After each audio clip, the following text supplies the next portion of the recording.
네, 우리 오늘 마태복음 22장 먼저 앞부분인데요.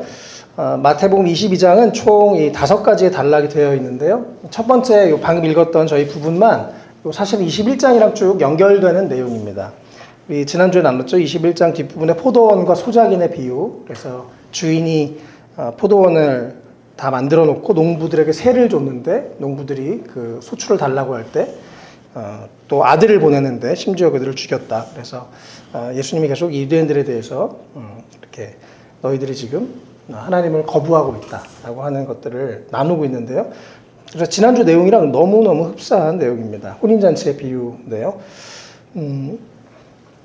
2절에 먼저 하늘나라는 자기 아들의 혼인잔치를 베푼 어떤 임금에게 비길 수 있다. 그래서 하늘나라를 혼인잔치로 표현합니다. 결혼식으로 표현합니다. 특별히 유대인들은 이 결혼식도 중요하지만 함께 음식을 먹고 하는 것을 참 중요하게 생각합니다. 그래서 안식일 날마다 안식일 식탁을 나누죠. 함께 밥 먹는 것을 너무너무 중요하게 생각해요. 그래서 이들의 개념에는 천국에 들어가면 하나님과 함께 식탁 교제를 한다 이런 생각을 하고 있었습니다. 출애굽기 24장에 보면 이스라엘 백성과 하나님이 시내산에서 언약을 맺을 때 그때도 모세와 70 장로들이 함께 하나님과 함께 식탁을 나눴다라고 되어 있죠. 그래서 이들에게 이런 개념들이 있습니다.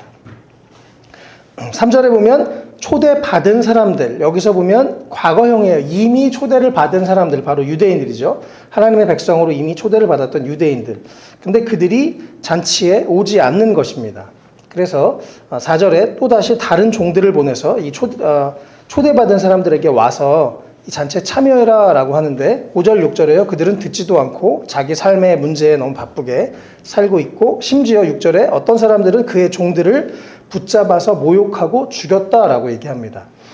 우리 이 구약의 수많은 시간 동안 모세오경 이후에 수많은 이 역사의 내용들 또 선지서들을 보면 하나님이 계속해서 하나님의 백성들에게 선지자들을 보내서 하나님께로 돌아오라 말씀하시는데 그들이 듣지 않죠. 그리고 심지어 하나님 보내신 선지자들, 하나님의 말씀을 전하는 사람들을 핍박하고 죽이고 하는 일들을 이스라엘 백성들이 하게 됩니다. 그래서 예수님이 여기서 계속 지금 이스라엘 백성들에 대해서 말씀하고 계시는 것을 볼 수가 있습니다.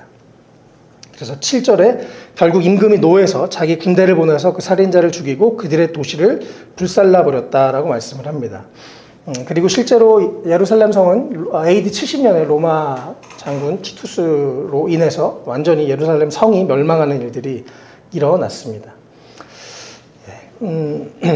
그러면서 8절에 혼인잔치는 준비됐는데 초대받은 사람들이 받을 만한 자격이 없기 때문에 이제는 9절에 그 방법을 바꿉니다. 그래서 거리로 가서 아무나 만나는 대로 데려와라 라고 얘기하십니다. 그리고 10절에요. 큰 길로 가서 그래서 종들이 악한 사람이든 선한 사람이든 누구나 다 데려와서 혼인잔치가 손님으로 가득 찼다라고 말씀을 하십니다. 예전에는 그 유대인들이 내가 선민이라는 선택받은 백성이라는 그 자기들만 구원받았다. 우리만 하나님의 백성이다라고 생각했는데 이제는 어떤 민족의 차이가 없습니다. 차별이 없습니다. 그리고 더욱이 여기서 참 인상적인 것은 악한 사람이든 선한 사람이든 누구나 주님 앞에 나올 수 있게 하셨습니다. 모든 민족 누구나 네가 과거에 어떻게 살았던지 다 하나님 앞에 나올 수 있는 자격이 똑같이 주어졌습니다. 차별이 없게 된 것입니다. 그래서 구원이 이젠 유대인이 아니라 이방인에게 향하게 된 것이죠. 로마서 3장 22절에 그런데 하나님의 의는 예수 그리스도를 믿는 믿음을 통하여 오는 것인데 모든 믿는 사람에게 미칩니다. 거기에는 아무 차별이 없습니다라고 말씀하십니다. 네.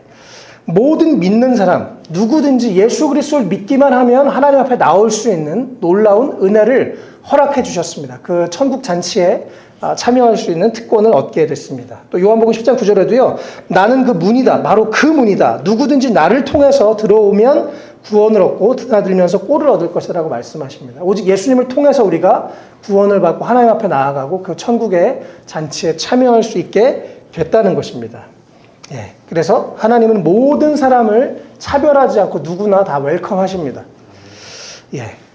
그런데요, 이 10절에 11절부터요, 임금이 손님들을 만나러 들어갔는데 이제 손님들이 다 왔고 이제 임금이 와서 같이 만나려고 해 보니까 거기에 11절에 혼인 예복을 입지 않은 사람 한 명이 있습니다.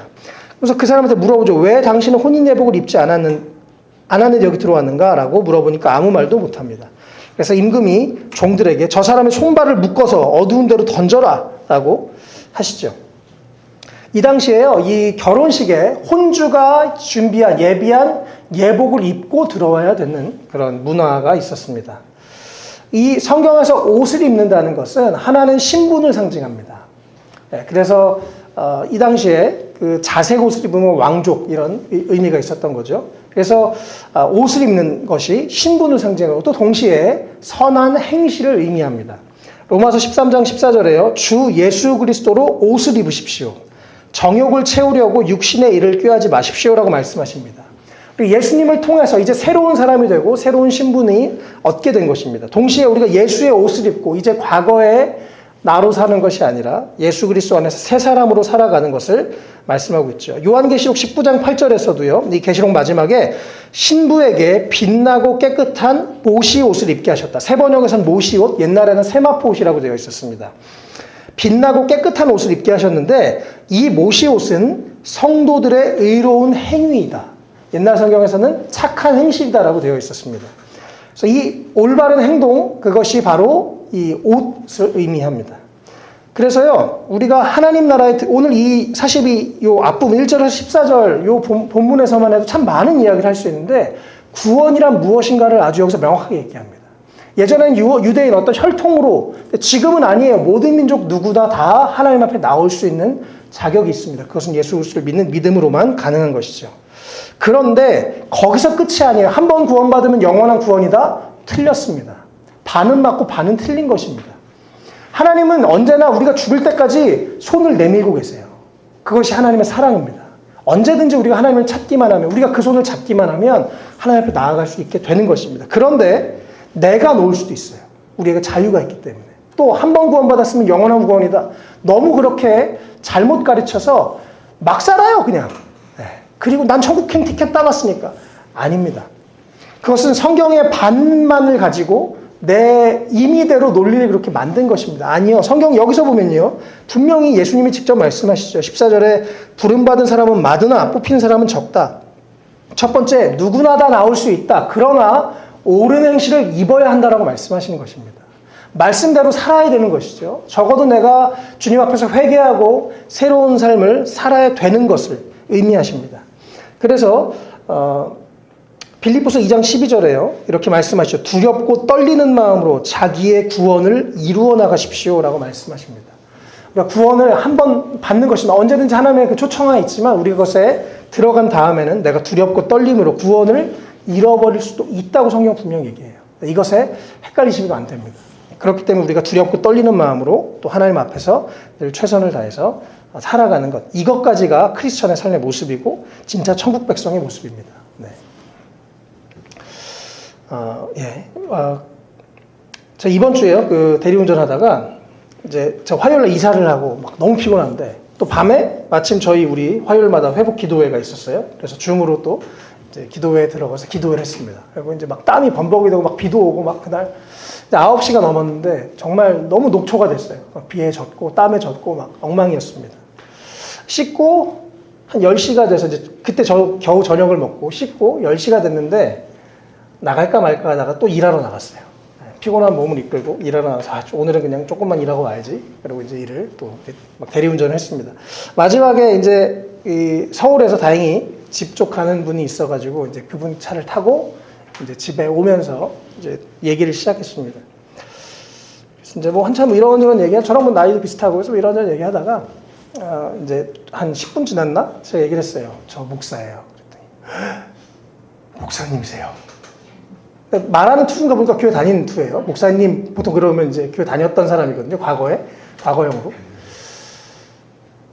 그래서 그러는 거예요. 그래서 좀 있다가 한 몇십 초 있다가 또 목사님이시라고요. 그런 얘기를 갈 때까지 3-4번 했어요. 한숨을 내쉬면서. 그래서 왜 그러세요? 교회 다니셨었죠? 그랬더니 네, 제가 사실은요 개척교회를 다녔어요. 집에 동네에 아주 작은 개척교회가 있어서 너무 따뜻한 그 기억이 있습니다. 근데 너무 큰 실망을 언젠가 해가지고 교회를 떠나고 지금 천주교를 다니고 있어요. 그러면서 제가요 애가 둘이 있는데 저희 아이들한테 얘들아 교회만 가지 마라. 다른 종교는 가져도 되는데 그렇게 얘기했다 그래요. 근데 뭐 제가 사실 무슨 말을 한 것도 아니고 새벽 1시쯤에 그냥 목사가 일을 한다는 그거 하나만으로도 제가 별 얘기도 안 했는데 이분이 목사님이라고요. 이러면서 쟤를 내리는데 갑자기 목사님 오늘 너무 감사했습니다. 그러는 거예요. 그래서 제가 돈 벌려고 했는데 네. 얘기하면서 제가 그동안 가지고 있었던 교회와 기독교에 대한 목회자들에 대한 인식이 깨졌습니다.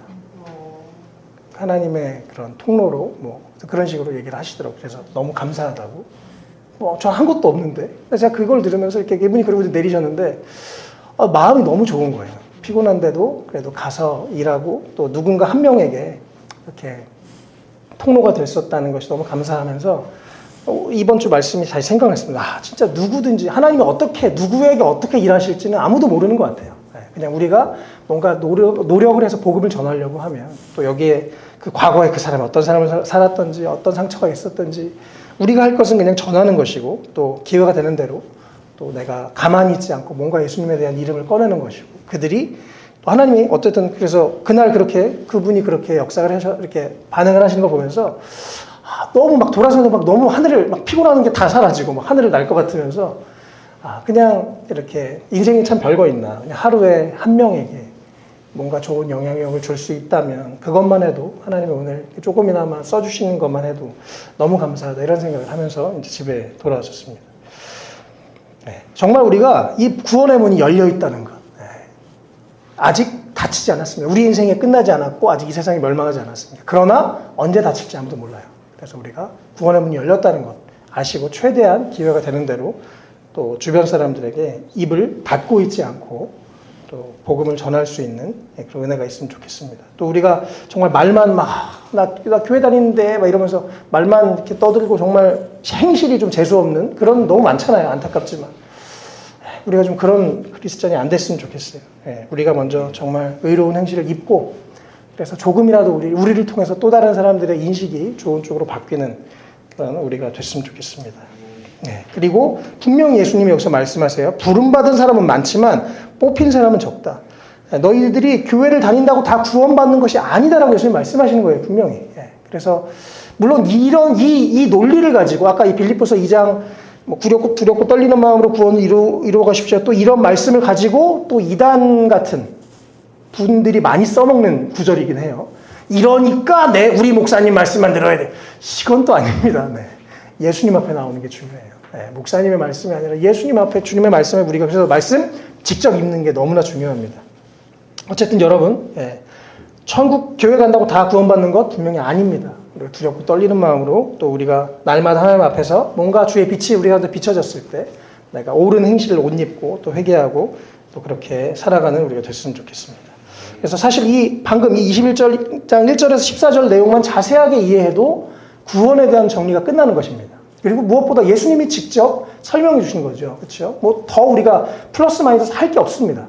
그냥 모든 사람의 구원의 문이 열려 있고 또 우리가 다 두렵고 떨림으로 구원을 이루며 모두가 다 들어갈 수는 없는 것입니다. 그래서 주님 앞에서 우리가 두렵고 떨리는 마음으로 잘 믿음의 삶을 계속 경주해갔으면 좋겠고 우리가 천국에서 다 같이 기쁘게 다시 만나는 우리가 됐으면 좋겠습니다. 네, 그리고 이제 15절부터 오늘 이 마지막 절까지는요 되게 지루해 보이지만 재밌습니다. 엄청난 이 논쟁인데요. 계속해서 예수님을 공격하는 이제 총공세를 베풉니다. 서로 우리나라 정치에서 계속 이쪽에서 저쪽을 공격하고 저쪽에서 이쪽을 계속 그러잖아요. 자기들만의 논리에 딱 빠져가지고. 정말 이 중심을 좀 잡는 사람들이 있으면 좋겠어요. 어쨌든 여기서도요, 이 자신들의 논리를 가지고 예수님을 공격하는데 예수님이 오히려 그것을 그들의 논리를 반박하는 수준이 아니라 그들의 논리를 반박하면서 동시에 진짜 진리에 대한 정말 핵심적인 주옥 같은 말씀들을 계속 팍팍팍팍 던지십니다. 네, 먼저 15절부터 22절까지 말씀을 함께 보겠습니다. 네, 이 유대인들도 그 당시에 여러 가지 분파가 있었습니다. 우리가 지금도 사실은 정치적으로도 여러 파가 있잖아요. 그렇죠? 또 이쪽에서 보면 저쪽이 더 저래 보이고 이쪽에서 보면 이렇게 하지만 어쨌든 좌우 극좌 극우 이게 다 어디나 중도 어디나 있어요. 유대인들에게도 이 당시에 이들은 또 종교와 정치가 이렇게 혼합되어 있는 형태였기 때문에 이들에게도 여러 가지 관점들이 서로 다르면서 또 자기네끼리 당파끼리 싸우고 했었습니다. 바리새인들은요, 기본적으로 성경을 열심히 연구하는 사람들이었어요. 그래서 근데 이들이 이번에 이제 예수님을 계속 이제 예수님에게 막 사람들이 몰리고 하니까 질투도 나고, 그래서 이번에 15절에 말로 트집을 잡으려고 공격을 시작합니다. 어떻게 트집을 잡을까? 이제 이들이 연구를, 참 웃기죠? 성경을 연구하는 사람들이 어떻게 트집을 잡을까 연구하고 있어요. 네. 그래서요, 여러분, 진짜 지난주에도 얘기했지만 종교생활과 진짜 신앙생활은 참 다릅니다. 진짜 신앙생활은 삶의 변화가 나타나게 되어 있습니다. 계속해서 느리더라도 변화가 있고 양심의 찔림이 있고. 근데 종교생활은요, 점점점 위선이 심해집니다. 가면을 쓰게 돼요. 그리고 자기를 속이는 법을 점점 노하우를 갖게 됩니다. 주님 앞에서 올바른 신앙생활은 참 중요합니다. 이 바리새인들은 그래서 어떻게 예수를 트집 잡을까 하다가 이러면 되겠다. 그래서 16절에 헤롯 당원들이랑 힘을 합칩니다. 헤롯 당원들은 그 당시에 헤롯 왕이 로마에 붙어가지고 아부하면서 친로마적인 사람이었죠. 그래서 거기에 이제 막 아부하면서 일단 그들을 함께 헤롯 당원들이랑 이렇게 하면 되겠다. 그래서 우리는 선생님이 이거 완전 정말 감언이설이죠. 조심해야 됩니다. 우리에게 너무 좋은 말 하는 사람 조심하셔야 돼요. 사랑하면 때론 싫은 말도 해야 됩니다. 우리는 선생님이 진실한 분이시고 하나님의 예를 참되게 가르치시며 아무에게도 매이지 않으시는 분인지 압니다. 아주 상당히 친절해요. 그러면서 17절에 선생님의 생각 어떡한지 말씀해 주십시오. 황제에게 세금을 바치는 것이 옳습니까? 옳지 않습니까? 18절에 뭐래요? 그들의 말은 아주 간사했지만 예수님은 그들의 말이 간악했다라고 예수님은 그들의 생각을 딱 보고 계십니다. 이 당시에요, 만약에 황제에게 세금을 바치지 마세요. 그러면 바로 사형입니다. 로마 황제를 반역했기 때문에. 근데 이 당시에 이 로마 이 기록들을 보면요, 로마가 유대인들은 진짜 말을 안 듣는 민족이에요. 자기의 신앙과 종교가 이렇게 합쳐져가지고 엄청 말을 안 믿는 민족이라 상당히 골치 아팠습니다. 그래서 막 총독을 보내고 막 그랬는데요. 그래서 종교야, 종교는 니네가 알아서 해. 이렇게 종교에 좀 자유를 줬습니다. 그런데 만약에 근데 유대인들이 그러니까 한마디로 로마에 약간 좀 적대적이었죠. 근데 이거 세금을 내지 말라. 그러면 내지 말라고 하면 유대인들이 하지만 황제에 걸리는 거고, 만약에 내라 그럼 유대인들이 예수님을 돌아서게 될 거예요. 이해되시죠? 그러니까 이러지도 저러지도 못하게 하는 질문을 딱 던집니다. 예수님이 정말 지혜로우시죠? 간악한 생각을 아시고 예수님은 언제나 정곡을 찌르십니다. 위선자들아, 너희가 어째서 나를 실험하느냐. 우리는 위선자일까요? 아닐까요? 스스로 잘 돌아보시기 바랍니다. 저도 늘 목사로서 제일 두려운 마음이 위선자가 되는 것이 제일 두렵습니다. 계속 스스로를 하나님 앞에서 두려워하는 것 참 필요한 것 같습니다. 어쨌든 그러면서 예수님이 세금으로 내는 돈을 보여달라. 한 데나리온의 그 당시에 로마 황제의 이 그림이 얼굴이 있고 그 다음에 글씨가 써 있었습니다. 그래서 이 초상이 누구 거고 적은 글자 누구 거냐? 황제의 것입니다. 그래서 21절 예수님이 황제의 것은 황제에게 돌려주고 하나님의 것은 하나님에게 돌려주오라 라고 이야기를 하죠. 예수님은 그냥 이 문제를 빠져나가려고 하시는 게 아니라 그걸 통해서 오히려 우리에게 놀라운 진리를 가르쳐 줍니다. 우리의 신분은 몇 개예요? 2개입니다. 하나는 우리가 이 땅에 있는 사람이죠. 또 하나는 우리가 하늘에 속한 사람입니다. 이 두 가지를 다 가지고 있는 우리가 이중국적자라는 거 꼭 기억하셨으면 좋겠습니다. 때로는 교회 다닌다고 해서 세상을 막 터부셔버리는 경우도 있습니다. 잘못된 것입니다. 우리 이 세상에 살아가는 것이고 이 세상의 사람들과 살아가는 것입니다.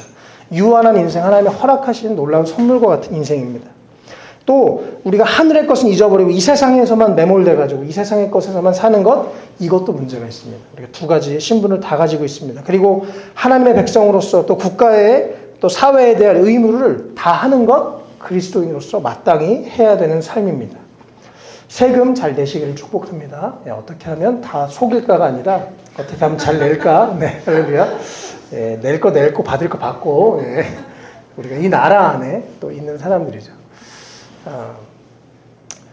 제가 중국에 선교사로 갔었던 그런 경우에는 법이 배칠될 수밖에 없겠네. 그럴 땐 당연히 하나님의 법을 먼저 따라야 되지만, 가능하면 두 가지 법을 다 우리가 잘 지키면서 하나님 앞에 드릴 것 하나님께 드리고, 백성에게 또 세상에 할 것, 세상에 하는 것, 그렇게 잘 하는 정말 그런 좋은 건강한 크리스천이 됐으면 좋겠습니다.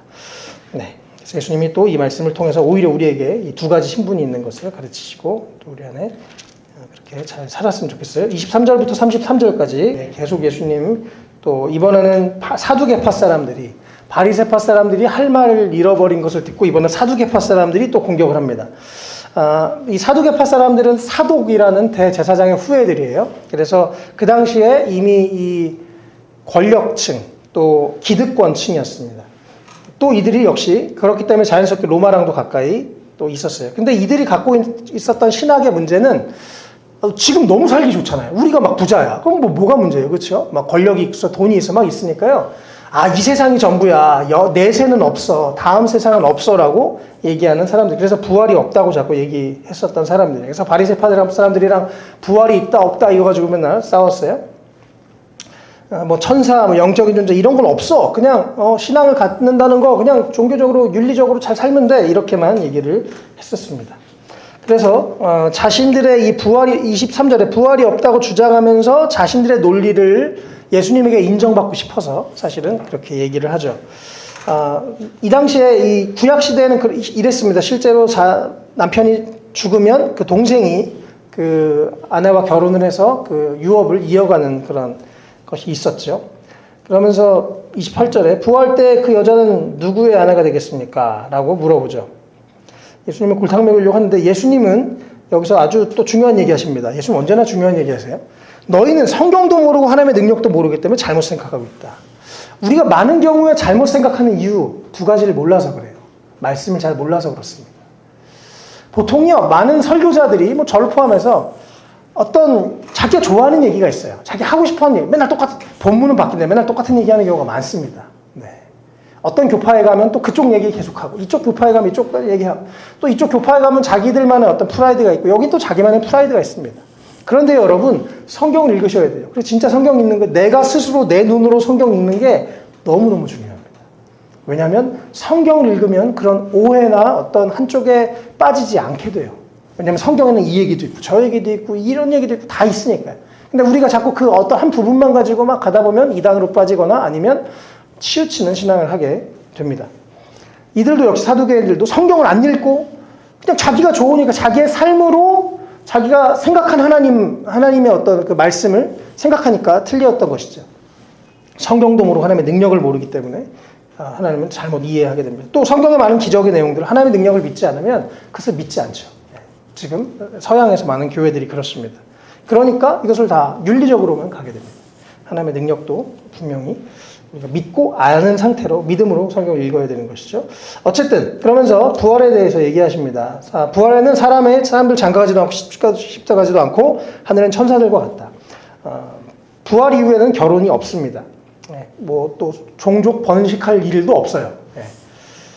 그러나 천사들처럼 우리가 천사들과 다른 것이 있습니다. 우리가 부활하면 부활의 몸, 새로운 몸을 입습니다. 지금보다 더 영광스럽고 아름답다라고 성경은 얘기해요. 자세하게는 나오지 않지만 또 뭐 예수님이 부활의 몸을 입고 식사하시는 장면도 나오는 거 보면 우리가 밥도 먹을 수 있는 것 같아요.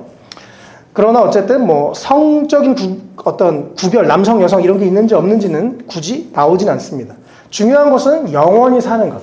우리의 영이 영원히 살 것이다 라고 얘기합니다. 그래서 우리는 영생의 부활로 혹은 심판의 부활로 갈 것이다 라고 예수님은 그렇게 말씀하셨습니다. 그래서 우리는 늘 살아있을 것이고 또 32절에 하나님께서는 아브라함의 하나님이고 이삭의 하나님이고 야곱의 하나님이시다 라고 말씀하시면서 하나님은 죽은 사람의 하나님이 아니라 살아있는 사람의 하나님이다 라고 말씀하십니다. 우리는 인간은 이 물리적인 공간 안에 갇혀 있죠. 3차원 안에 갇혀 있습니다. 시간도 이 유한한 시간 안에 갇혀 있습니다. 하나님은 거기에 갇혀 있지 않은 분이십니다. 공간에도 자유롭고 시간에도 자유로운 분이십니다. 그래서요, 이 누가복음 20장에 같은 본문에 다른 이 누가복음 20장에 보면요, 하나님은 죽은 사람들의 하나님이 아니라 살아있는 사람들의 하나님이시다. 모든 사람은 하나님과의 관계 속에서 살고 있다라고 얘기하십니다. 그리고 예전 개정개혁에서는 하나님에게는 모든 사람이 살았느니라라고 얘기하십니다. 이해되세요? 하나님은 우리가 다 이해할 수 없는 정말 놀라운 분이신데 하나님 앞에 모든 사람이 살아있는 것입니다.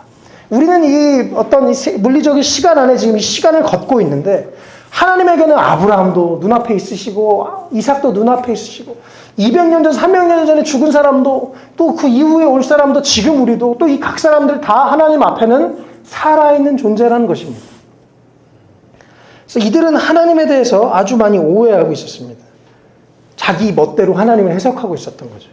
하나님은 이렇게 놀랍고 크신 분이십니다. 네, 우리는 하나님 앞에 영원히 살아있는, 또 하나님과의 관계가 우리 인생에 그래서 가장 중요한 그런 사람들인 것 꼭 기억하시면 좋겠습니다. 하나님 우리의 과거, 현재, 미래를 다 알고 계시고 우리와 함께하고 계십니다.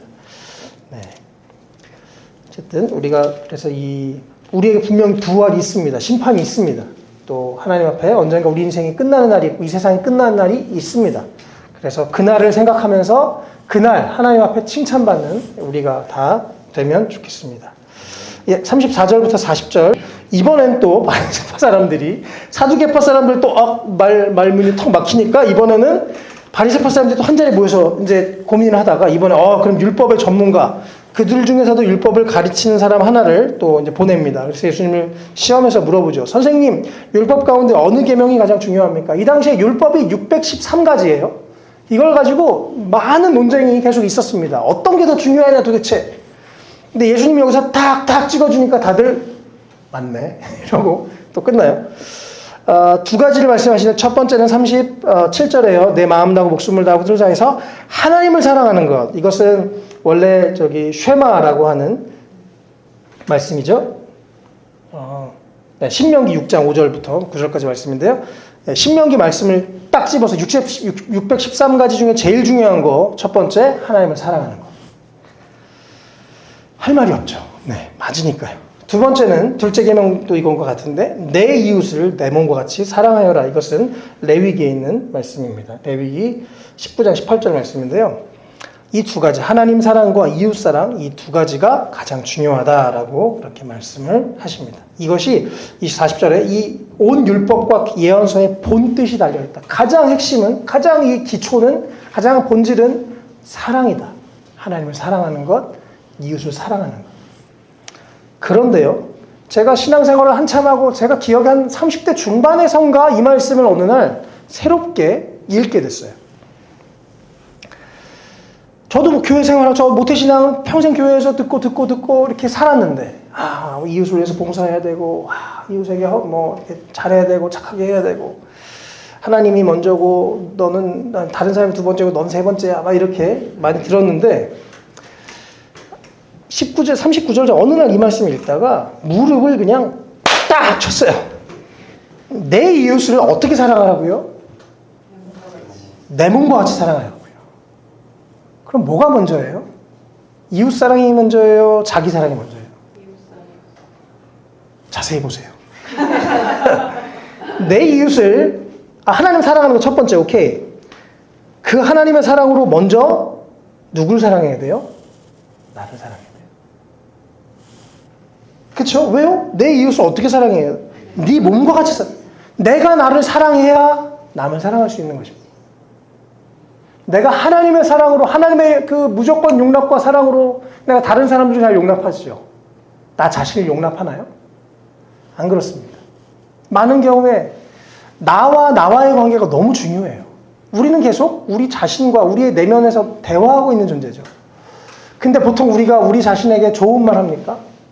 우리가 그동안 살아오면서 좋은 말 들었던 사람들은 좋은 말 합니다. 혹은 부모에게 좋은 말 들었던 사람 좋은 말 해요. 그런데 대부분 어떻게 하죠? 너 같은 놈 뭐가 되겠니? 이런 말을 우리가 우리 자신에게 계속 하고 있습니다. 넌 안 될 거야. 저도 이 말씀을 발견하기 전까지 저 자신을 그렇게 묻고 괴롭히고 자학하고 그러면서 희열을 느꼈어요. 내가 이래야 하나님의 뜻을 잘 따라가고 있는 사람인 것처럼. 그런데 제 자신이 별로 사랑스럽진 않았습니다. 실제로 별로 사랑하지 않았어요. 그래서 제 몸을 막 굴렸습니다. 난 아무 데서나 사도 돼. 난 아무거나 먹어도 돼.